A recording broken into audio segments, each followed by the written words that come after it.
ಇರಬಾರ್ದಂತೆ. ಹೆಂಗಿದೆ ಇಂಥ ರಿವ್ಯೂವೇ ನಿಮ್ದು? ಊಟ ಗೊತ್ತು, ಟೇಸ್ಟ್ ಹೇಳು.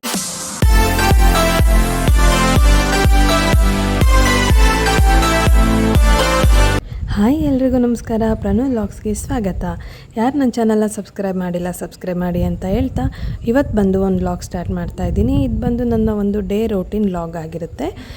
ಒನ್ ಡೇಲಿ ಏನು ಮಾಡ್ತೀನಿ ಅನ್ನೋದನ್ನ ಈ ವ್ಲಾಗಲ್ಲಿ ನಾನು ಅಪ್ಲೋಡ್ ಮಾಡಿದ್ದೀನಿ.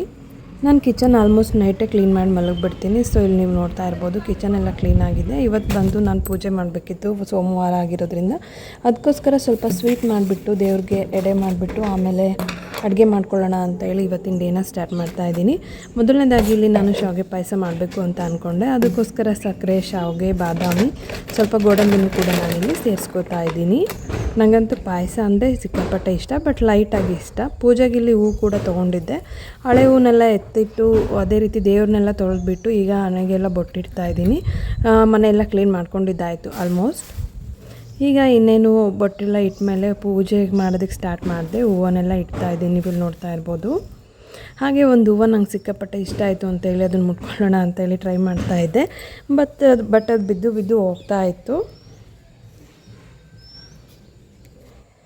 ನೋಡಿ ಈ ರೀತಿಯಾಗಿ ನಾನು ರೆಡಿ ಮಾಡಿದ್ದೀನಿ. ಇವಾಗ ಫೈನಲ್ ಆಗಿ ಹಣೆಗೆ ಬೊಟ್ಟಿಟ್ಬಿಟ್ಟು ಹೂವನ್ನೆಲ್ಲ ಮುಡಿಸಿದ್ದಾಯಿತು. ಈಗ ನಾನು ಸ್ವಲ್ಪ ಅದು ಎಡೆ ಮಾಡೋಣ ಅಂತೇಳಿ ಪಾಯಸಕ್ಕೆ ಇಟ್ಕೊಳ್ತಾ ಇದ್ದೀನಿ.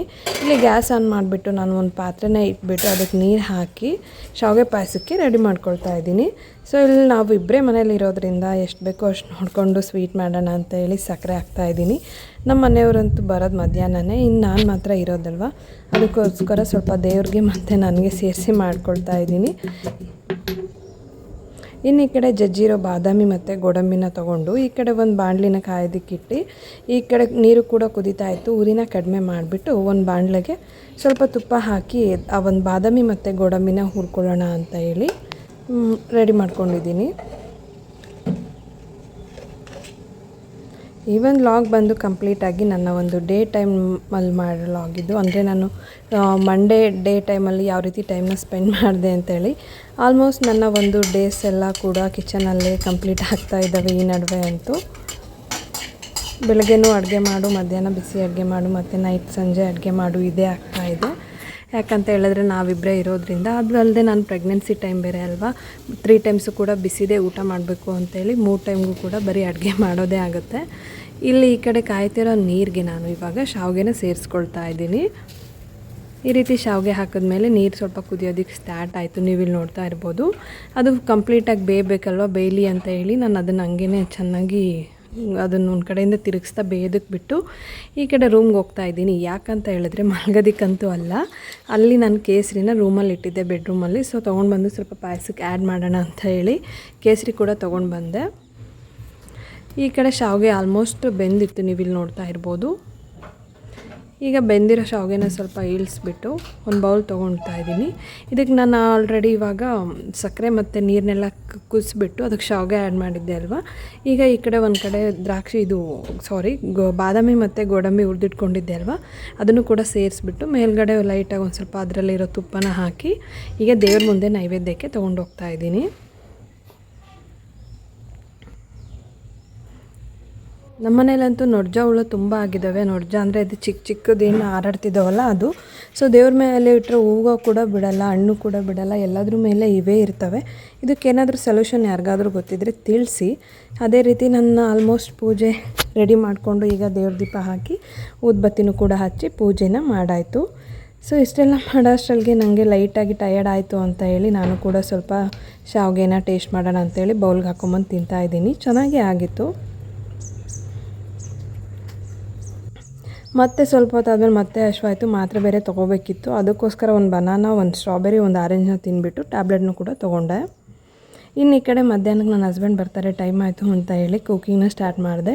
ಇವತ್ತು ಬಂದು ನಾನು ಕಡಲೆಕಾಳು ಇರುತ್ತಲ್ಲ, ಕರಿ ಬಟಾಣಿ ಅಂತಲೂ ಹೇಳ್ತಾರೆ, ಅದ್ರದ್ದು ಸಾಂಬಾರು ಮಾಡೋಣ ಅಂತೇಳಿ ಇಲ್ಲಿ ರೆಡಿ ಮಾಡ್ಕೊಂಡಿದ್ದೀನಿ. ಹುಣಸೆ ಹಣ್ಣನ್ನ ನೆನೆಸ್ಬಿಟ್ಟು ಸ್ವಲ್ಪ ಟೊಮೊಟೊ, ಈರುಳ್ಳಿ, ಕೊತ್ತಂಬರಿ ಸೊಪ್ಪು, ಕಾಯಿ, ಶುಂಠಿ, ಬೆಳ್ಳುಳ್ಳಿನ ತೊಗೊಂಡಿದ್ದೀನಿ. ಇದನ್ನೆಲ್ಲ ನೀಟಾಗಿ ಇವಾಗ ರುಬ್ಕೋಬೇಕು. ಮನೇಲಿ ಏನು ಮಾಡೋದು ಅಂತ ಯೋಚನೆ ಮಾಡ್ತಿರುವಾಗ ಕಾಳು ಕಾಣಿಸ್ತು. ಸೊ ಅರ್ಜೆಂಟಿಗೆ ಕಾಳನ್ನ ಹುರಿದ್ಬಿಟ್ಟು ಆದರೂ ಸಾಂಬಾರು ಮಾಡ್ಬೋದು ಅಂತ ಹೇಳಿ ಈಗ ಸಾಂಬಾರನ್ನ ಸ್ಟಾರ್ಟ್ ಮಾಡ್ತಿದ್ದೀನಿ. ಏನು ಹೆಚ್ಚಿಟ್ಕೊಂಡಿದ್ದೆ ಅಷ್ಟನ್ನು ಕೂಡ ಈಗ ಮಿಕ್ಸಿ ಮಾಡ್ಕೊತಾ ಇದ್ದೀನಿ. ಖಾರ ರುಬ್ಕೊಂಡು ಆಮೇಲೆ ಸಾಂಬಾರು ಮಾಡೋಣ ಅಂತ ಹೇಳಿ ಅದಕ್ಕೆ ಸ್ವಲ್ಪ ಖಾರ ಪುಡಿ ಸೇರಿಸ್ತಾ ಇದ್ದೀನಿ. ಸ್ವಲ್ಪ ಖಾರ ಪುಡಿ ಸೇರಿಸಿದ್ರೆ ಸಾಕು. ಆಮೇಲೆ ಎಲ್ಲ ರುಬ್ಬಿದ್ದನ್ನು ನಾವು ಸಾಂಬಾರಿಗೆ ಮಿಕ್ಸ್ ಮಾಡ್ತೀವಲ್ವ, ಆವಾಗ ಕೂಡ ಟೇಸ್ಟ್ ಮಾಡಿಕೊಂಡು ಮತ್ತೆ ಖಾರ ಉಪ್ಪನ್ನ ಹಾಕೋಬೋದು.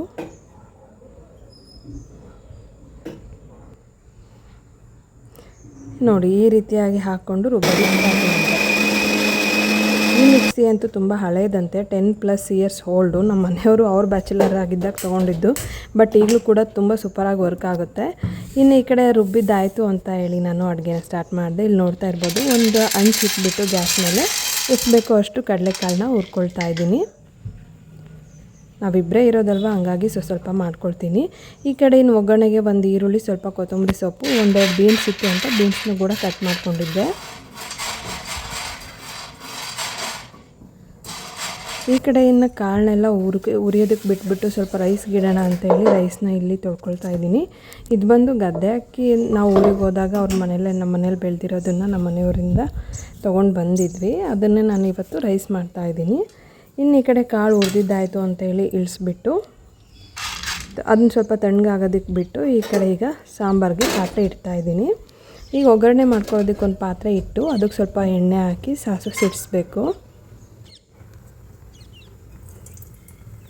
ಆಯಿಲ್ ಬಂದು ನಾನು ಕೊಕೊನಟ್ ಆಯಿಲ್ ಕೂಡ ಯೂಸ್ ಮಾಡ್ತೀನಿ. ಅದೇ ರೀತಿ ಒಂದು ಪಾಕೆಟ್ ಆಯಿಲ್ ಏನು ಬರುತ್ತೆ ಕುಕ್ಕಿಂಗ್, ಅದನ್ನು ಕೂಡ ಯೂಸ್ ಮಾಡ್ತೀನಿ. ಈಗ ಎಣ್ಣೆ ಕಾದ್ಮೇಲೆ ಸಾಸಿವೆ ಹಾಕಿ ಈರುಳ್ಳಿ ಹಾಕಿ ಸ್ವಲ್ಪ ಫ್ರೈ ಆದಮೇಲೆ ರುಬ್ಬಿರೋ ಒಂದು ಮಸಾಲೆನೂ ಹಾಕಿ ಈಗ ಏನು ಕಟ್ ಮಾಡಿ ಇಟ್ಕೊಂಡಿದ್ದೆ ಬೀನ್ಸ್ನೂ ಕೂಡ ಆ್ಯಡ್ ಮಾಡ್ತಾಯಿದ್ದೀನಿ.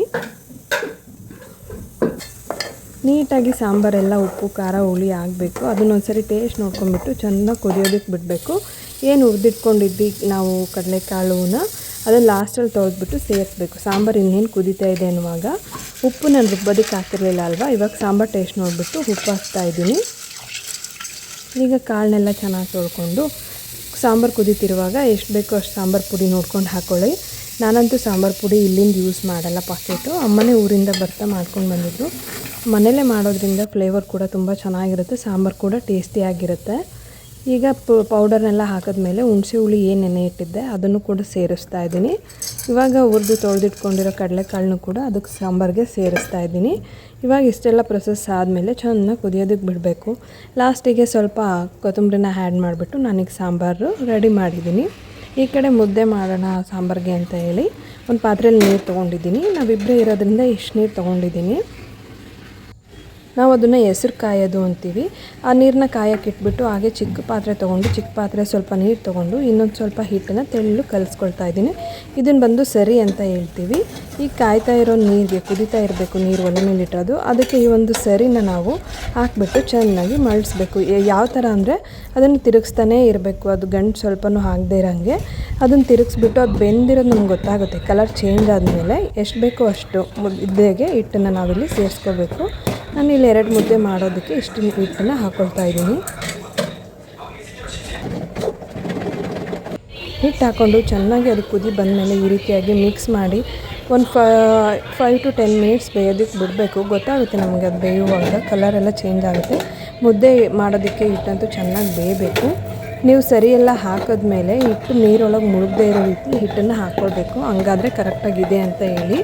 ಸೊ ನಾನಿವಾಗ ಇಷ್ಟು ಹಿಟ್ಟನ್ನು ಹಾಕ್ಕೊಂಡು ಅದನ್ನ ಕೆಳಗಡೆ ಇಳಿಸ್ಕೊಂಡು ನೀಟಾಗಿ ಎಲ್ಲ ತಿರುಗಿಸ್ಕೊಂಡು ಈಗ ನಾನು ಒಂದು ಕೈ ಬಟ್ಲು ಅಂತೀವಿ ನಾವು ಇದು ಮುದ್ದೆ ಮಾಡೋದು, ಅದಕ್ಕೆ ಹಿಟ್ಟನ್ನು ಸ್ವಲ್ಪನೇ ತೊಗೊಂಡು ಎಷ್ಟು ಬೇಕೋ ಅಷ್ಟು ಮುದ್ದೆನ ಕಟ್ಟೋದಕ್ಕೆ ಸ್ಟಾರ್ಟ್ ಮಾಡಿದೆ.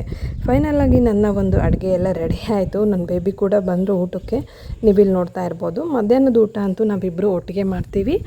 ಸೊ ಇವಾಗ ನಾನು ಮುದ್ದೆ ಅವ್ರಿಗೆ ಇಟ್ಬಿಟ್ಟು ಅದೇ ರೀತಿ ಸಾಂಬಾರನ್ನು ಕೂಡ ಬಡಿಸಿ ಇವಾಗ ಸೌತೆಕಾಯಿ ಕೂಡ ಊಟಕ್ಕೆ ಕಟ್ ಮಾಡಿ ಇಟ್ಕೊಂಡಿದ್ದೀನಿ.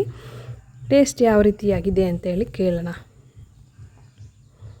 ನಾನು ಪಾಯಸ ಬೆಳಗ್ಗೆನೇ ತಿಂದಿದ್ದೆ ಅಲ್ವಾ, ಅವ್ರು ಮಧ್ಯಾಹ್ನಕ್ಕೆ ಬಂದರು ಅಂಥೇಳಿ ಅವ್ರಿಗೆ ಪಾಯಸ ಇವಾಗ ಬಡಿಸ್ತಾ ಇದ್ದೀನಿ. ಸೊ ಇವತ್ತಿನ ವ್ಲಾಗ್ ಈ ರೀತಿಯಾಗಿ ಇತ್ತು ನಂದು. ಬೆಳಗ್ಗೆ ಬಂದು ಜಸ್ಟ್ ಪಾಯಸ ಮಾಡ್ಕೊಂಡಿದ್ದೆ, ಮಧ್ಯಾಹ್ನಕ್ಕೇ ಅಡುಗೆ ಮಾಡಿದ್ದು. ಈಗ ಇಬ್ಬರು ಒಟ್ಟಿಗೆ ಕೂತು ಊಟ ಮಾಡ್ತಾ ಇದ್ದೀವಿ. ಇಂಥ ರಿವ್ಯೂವೇ ನಿಮ್ದು ಊಟ ಗೊತ್ತು, ಟೇಸ್ಟ್ ಹೇಳು. ಮುದ್ದೆ ಟೇಸ್ಟ್ ಇಲ್ಲ ಅದಕ್ಕೆ. ಸಾಂಬಾರು ಅವರು ಟೇಸ್ಟ್ ಮಾಡಿಬಿಟ್ಟು ಟೇಸ್ಟ್ ಚೆನ್ನಾಗಿದೆ ಅಂತಲೇ ಹೇಳಿದ್ರು. ಸ್ವೀಟು ತುಪ್ಪ ಜಾಸ್ತಿ ಹಾಕಿದೆ. ಬಟ್ ಟೇಸ್ಟ್ ಚೆನ್ನಾಗಿದೆಯಾ? ನಾನು ಪಾಯಸ ಮಂಡೆ ಮಾತ್ರ ಮಾಡ್ತಾ ಇರ್ತೀನಿ ದೇವ್ರ ನೈವೇದ್ಯಕ್ಕೆ ಅಂತ ಹೇಳಿ, ಸೊ ತುಪ್ಪ ಜಾಸ್ತಿ ಆಗಿದೆ ಅಂತ ಹೇಳ್ತಾಯಿದ್ರು.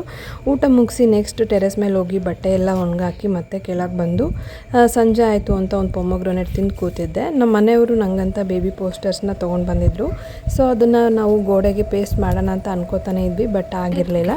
ಇವತ್ತು ಅದು ನೆನಪಾಯಿತು ಅಂತ ಹೇಳಿ ಈಗ ನಾನು ಡಬಲ್ ಸೈಡ್ ಪ್ಲಾಸ್ಟರ್ ಇರುತ್ತೆ ಅದನ್ನು ಕಟ್ ಮಾಡೋದಕ್ಕೆ ಸ್ಟಾರ್ಟ್ ಮಾಡಿದೆ. ನನ್ನ ಬೇಬಿ ಇವಾಗ ಅಣಿಸೋದಕ್ಕೆ ಸ್ಟಾರ್ಟ್ ಮಾಡಿದ್ರು. ನೀವು ಇಲ್ಲಿ ನೋಡ್ತಾ ಇರ್ಬೋದು, ಈ ರೀತಿಯಾಗಿ 100 ರೂಪೀಸ್ಗೆ 5 ಚಾರ್ಟ್ ಬಂದಿತ್ತು. ಇದು ಬಂದು ಫ್ರೆಂಡ್ಸ್ ಇದಾಗಿತ್ತು ಇವತ್ತಿನ ಒಂದು ಲಾಗ್. ಇಲ್ಲಿ ಸಿಗ್ತೀನಿ. Thank you.